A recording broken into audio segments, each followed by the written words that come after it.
when my brother tapped the microphone at my father's 60th birthday party and quietly announced he was taking the family home, the entire backyard fell silent. 80 guests were seated on white folding chairs across my parents' back lawn in Hamilton.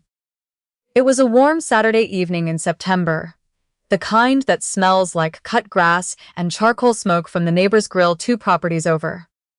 My mother had wanted this party for years. I had spent 3 months helping her plan it, booking the caterers out of Stony Creek, arranging the tent rental, designing the custom invitations on my own time after work. The burgundy and gold decorations were my idea.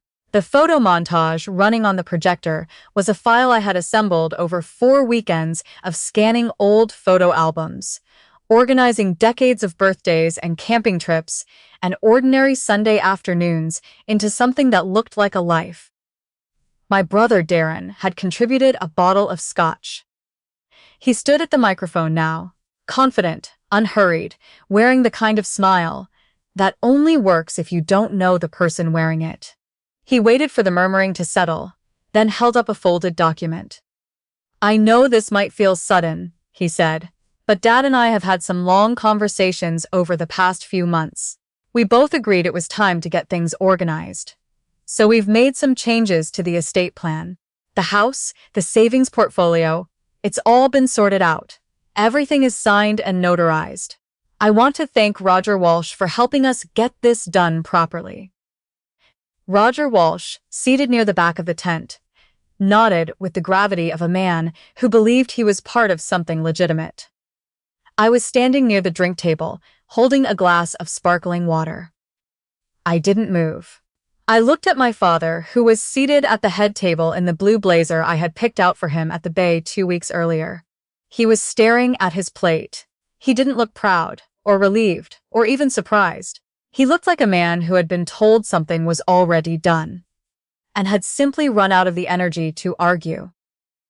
I set my glass down carefully on the nearest table.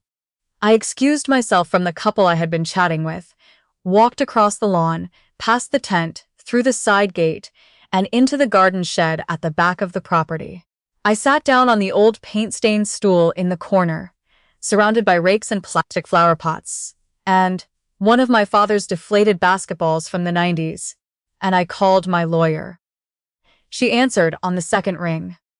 I told her what had just happened. My voice was steady. I had been waiting for something like this for 8 months, and there is a particular kind of calm that comes from being prepared. There was a brief silence on the line. Then she said, "All right, I'll make some calls first thing Monday morning." 4 days later, my brother's lawyer called him.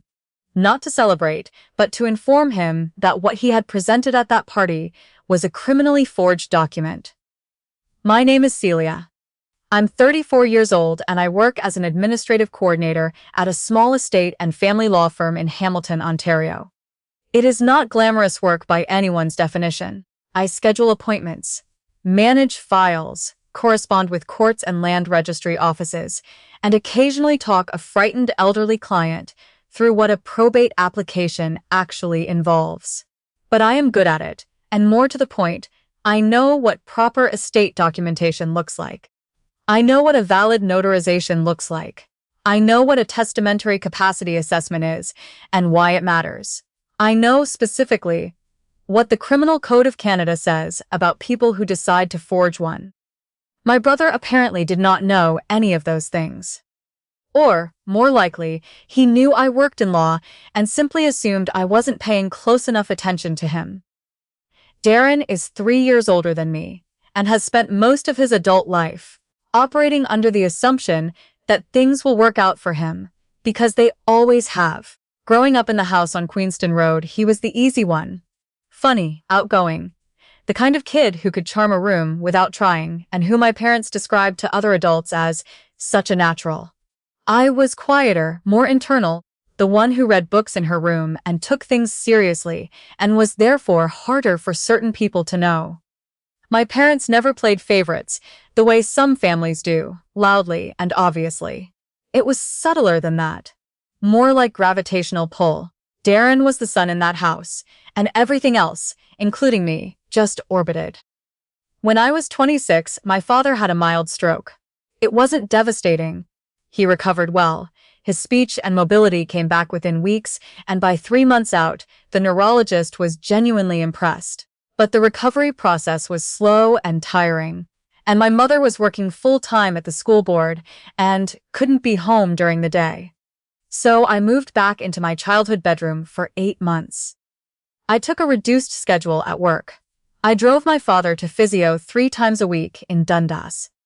I picked up the groceries, cooked dinner most evenings, and sat with him in the evenings when he was too tired to do much, but didn't want to be alone in front of the television. I was there for the frustrated days when the exercises hurt, and the good days when he walked to the end of the street and back without stopping. It was one of those stretches of life that nobody photographs or acknowledges publicly. You just do it because it needs doing. Darren was living 40 minutes away in Burlington. He visited maybe twice a month. He always brought beer. He and my father would watch the Leafs game together, and my mother would mention afterward what a wonderful son Darren was for making the trip. I didn't say anything about that. I told myself I had what I actually wanted, which was the relationship itself, the real one, built over 8 months of ordinary mornings and unremarkable evenings. During that time, my father and I had conversations we'd never had before. He talked about his own father, about regrets, about the years he'd spent working too much when Darren and I were small. He talked about the house, about what it meant to him and my mother, about how he hoped it would stay connected to the family in some way after he was gone. He told me he had a will and that it was fair, that both his kids would be looked after equally. He said he had it handled. I believed him. I should have paid more attention to what started happening 2 years later, when Darren suddenly became very interested in being a good son. It began about 14 months before the birthday party. My father's memory had started to slip in small, ordinary ways, forgetting conversations, repeating questions, occasionally getting confused about what day it was. The doctor said it was consistent with normal aging, nothing alarming, nothing that required intervention. But if you knew my father well, as I did, you could feel a new softness in him. A slight loosening of the precision that had always defined him. Darren started calling daily. He came by every weekend, sometimes twice. He took my father for drives to Dundas Valley and back, brought him to his favorite diner on Concession Street, invited him golfing. My mother called me one evening to say she didn't know what had gotten into Darren lately, but wasn't it wonderful? I said yes. I told myself I was glad. Then, 8 months before the party, I went to my parents' house to retrieve a document I'd emailed my father to print. I went into the home office, and there was already a page face down in the printer tray. I flipped it over without thinking much about it. It was a draft will. Different from what my father had described to me.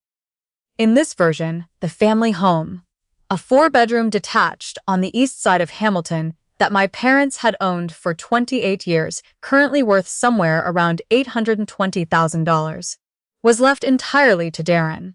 My father's RRSP portfolio, approximately $240,000, was split 80% to Darren and 20% to me. I received the contents of a savings account worth roughly $18,000 and my mother's jewelry. There was a line at the bottom in brackets. Draft, for review with R.W. Do not disturb. R.W. was Roger Walsh, the family's longtime lawyer and, as it happened, Darren's golfing partner. I stood in that office for a long time. I didn't take the document. I didn't confront anyone. I set it back in the tray face down, exactly as I'd found it. Then I took out my phone and photographed it. Date stamped, clear. Then I drove home and thought carefully about what to do. Because of my work, I knew things Darren had apparently not accounted for. I knew a will can be challenged on grounds of undue influence, particularly when the testator is showing signs of cognitive change and has been spending significant time with the person who stands to benefit most. I knew that a notarized document bearing a fabricated stamp is not a legal instrument. It is a criminal one. And I knew that the most important thing a person can do when they suspect something like this is underway is not to confront, not to argue, not to warn. It is to build a clean, airtight, time-stamped record before anything else moves. I went to a different firm, one with no connection to my office and no overlap with anyone in Darren's orbit. I sat across from Miss Tran, an estate lawyer who had been practicing in Ontario for over 20 years. I told her everything plainly: my father's health, the existing will, Darren's new interest in the family, Roger Walsh, and the document I had found on the printer. I showed her the photograph. She did not minimize what I was describing. She said, "Let's get your father's actual instructions documented properly, with a capacity assessment, before anyone else has the opportunity to move."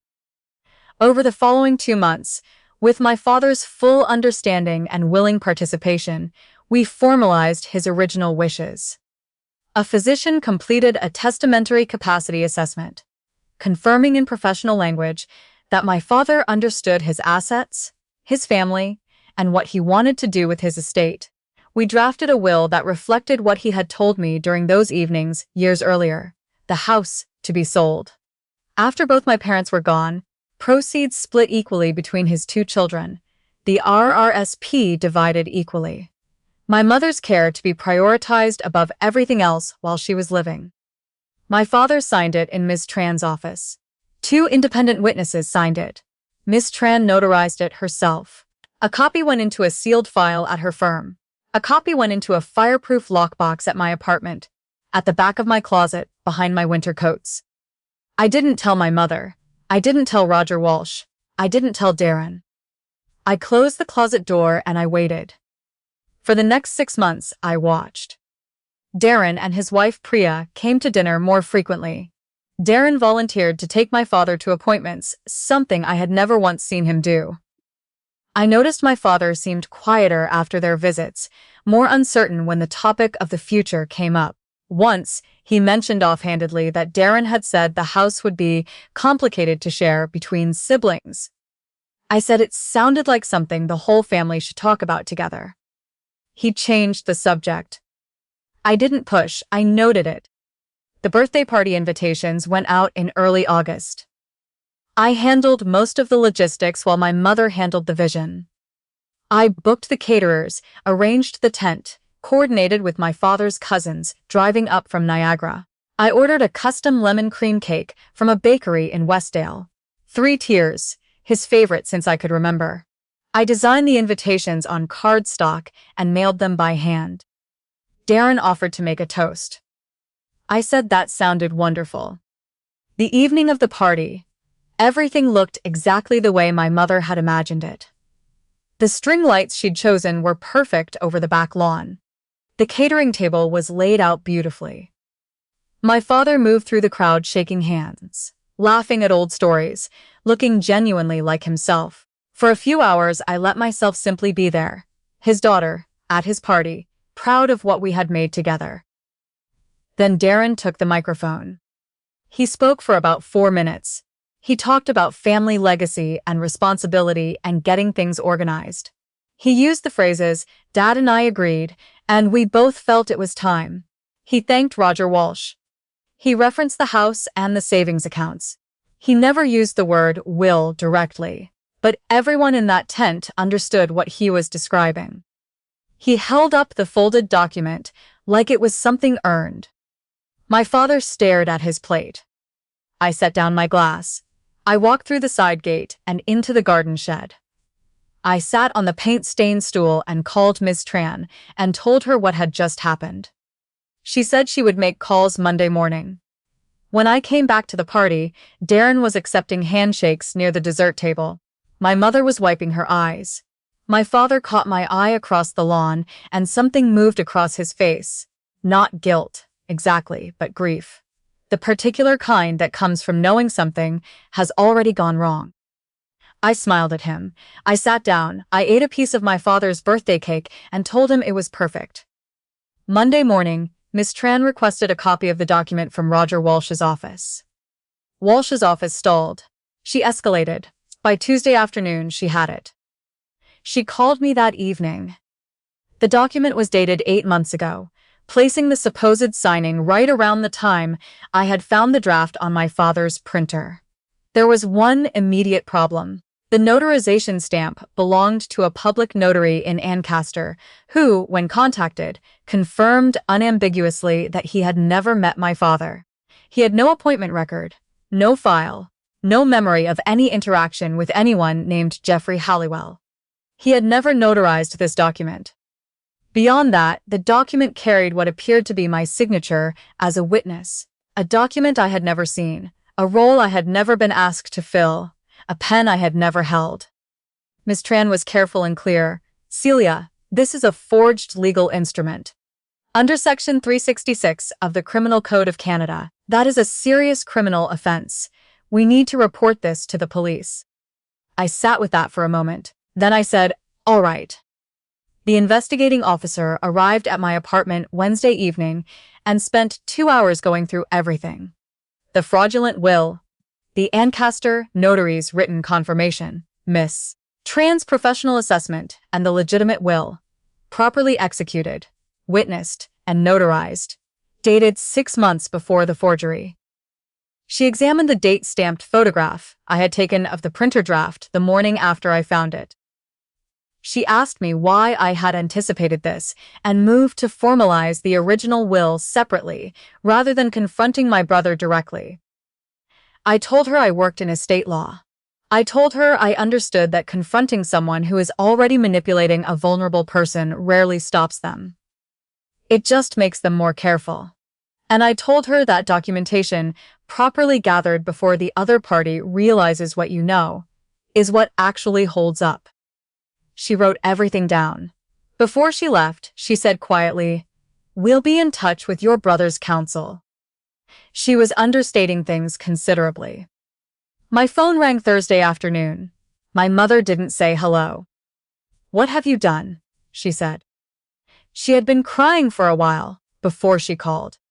She told me Darren was devastated, that I had always been jealous of him, that I was tearing the family apart over what she kept describing as a misunderstanding.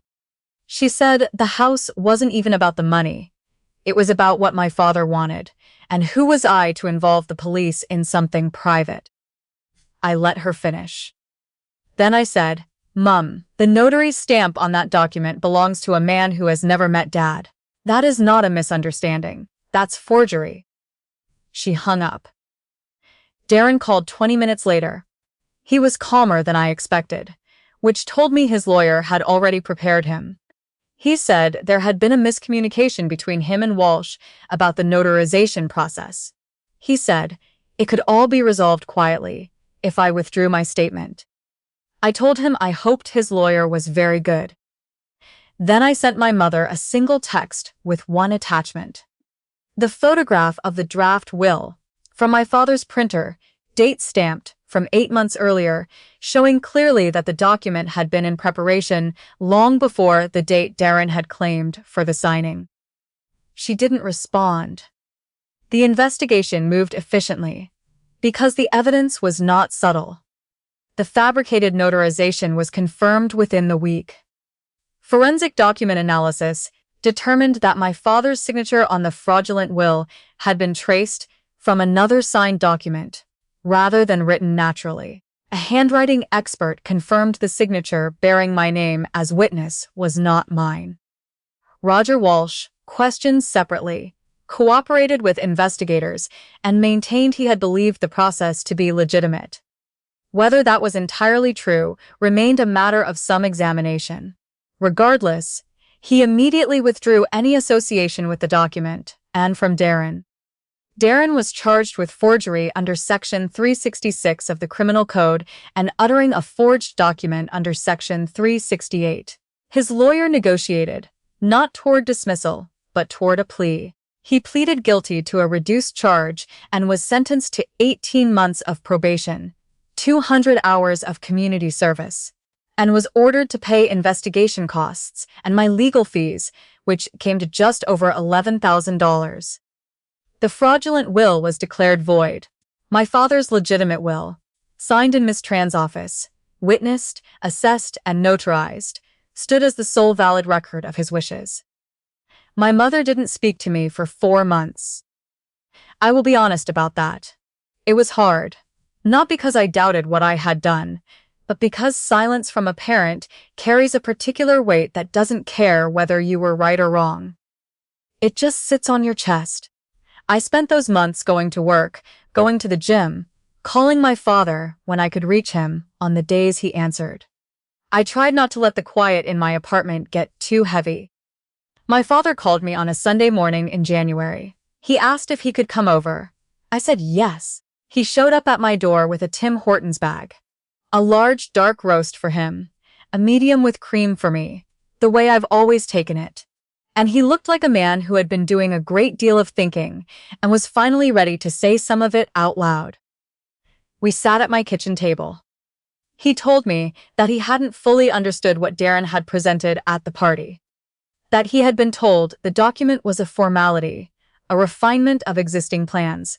That he had been gently discouraged, more than once, from discussing it with anyone else.